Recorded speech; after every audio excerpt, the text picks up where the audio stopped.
Imagine you have $10 million sitting in your bank account. You want to buy a $2 million house. Most people would think, easy, just pay $2 million in cash.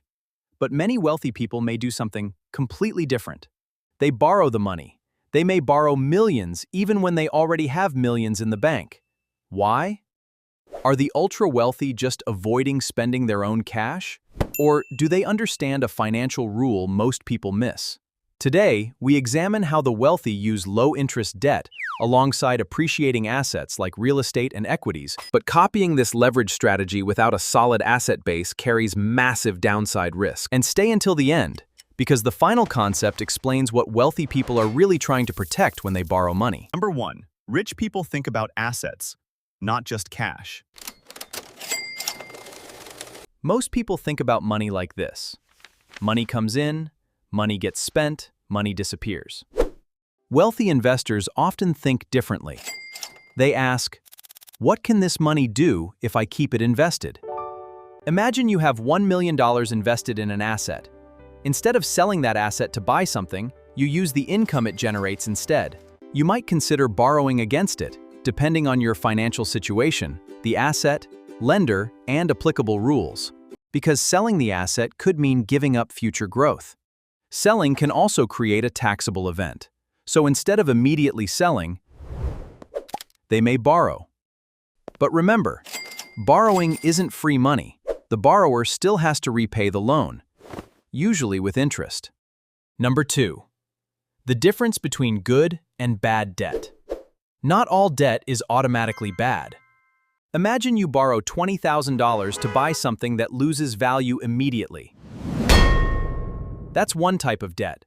But imagine borrowing money to acquire an asset that generates income or potentially increases in value. A business owner might borrow money to expand a profitable business. A real estate investor might borrow to purchase a rental property. A company might borrow to build a new factory. The important question isn't, is this debt? What is the money being used for? And can the potential return justify the cost and risk? Selling investments can be expensive. Let's say an investor owns a large portfolio of investments. Those investments have increased significantly in value. Now they need $500,000. One option is to sell $500,000 worth of investments. But selling may have consequences. Depending on the investment and jurisdiction, there could be taxes on realized gains. And after selling, that money is no longer invested. Another option could be borrowing against eligible assets. The investor keeps ownership. Sounds perfect, right? Not so fast. If those assets fall significantly in value, the lender may require additional collateral or repayment. And that's where the strategy can become dangerous. leverage can magnify gains and losses. This is one of the most important parts. Let's say you borrow money to invest. If the investment rises, your returns can potentially be amplified. But if it falls, your losses can also become much larger. You still owe the debt. Think of leverage like a volume control. It can make good results bigger. This is called leverage. But it can also make bad results much worse. That's why wealthy investors don't simply borrow because they're wealthy. Number 5. Why businesses borrow so much. They borrow when the numbers and risks make sense. Now let's move beyond individuals. Some major companies borrow money even when they have billions in cash. Why? Because companies constantly decide how to allocate capital. They might use cash for one purpose and borrow for another. For example, a company could borrow to expand while keeping cash available for acquisitions, research, emergencies. The goal isn't simply avoid spending cash. Use capital efficiently.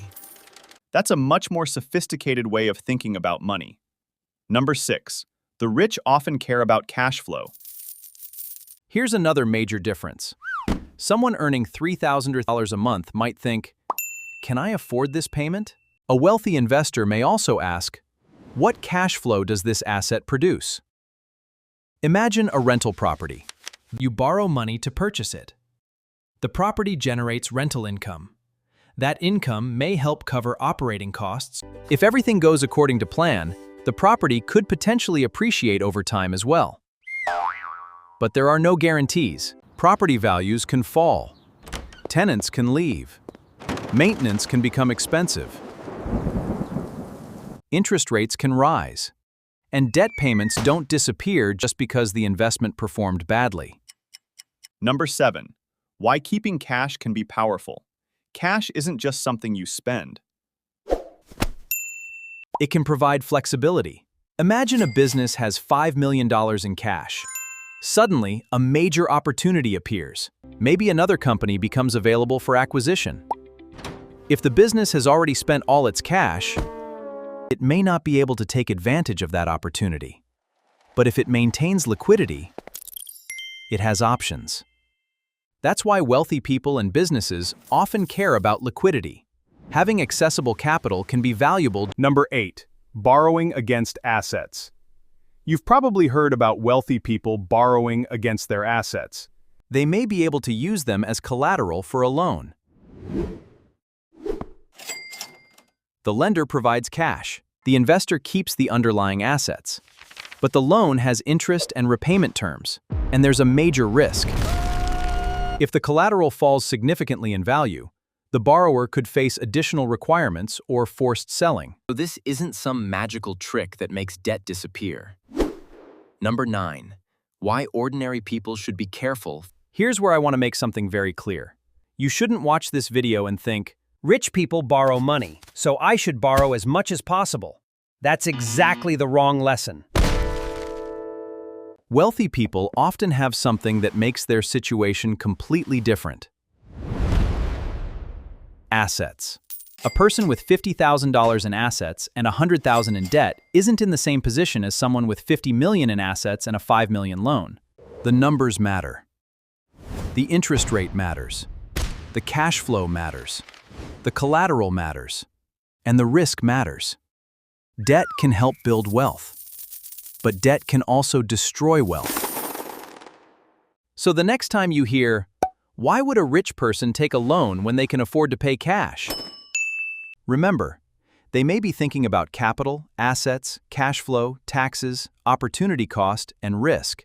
But don't forget, rich people can usually tolerate financial mistakes differently because they have substantial assets and resources behind them. So don't blindly copy the strategy. Understand it first. Because the goal isn't to borrow more money. The goal is to make better financial decisions with the money you have. Now here's the question. If you had $1 million in assets, would you rather sell $200,000 of them or borrow $200,000 against them? Tell me your answer in the comments. And if you enjoy videos about money, business, YouTube, AI, and financial freedom, don't forget to subscribe for more.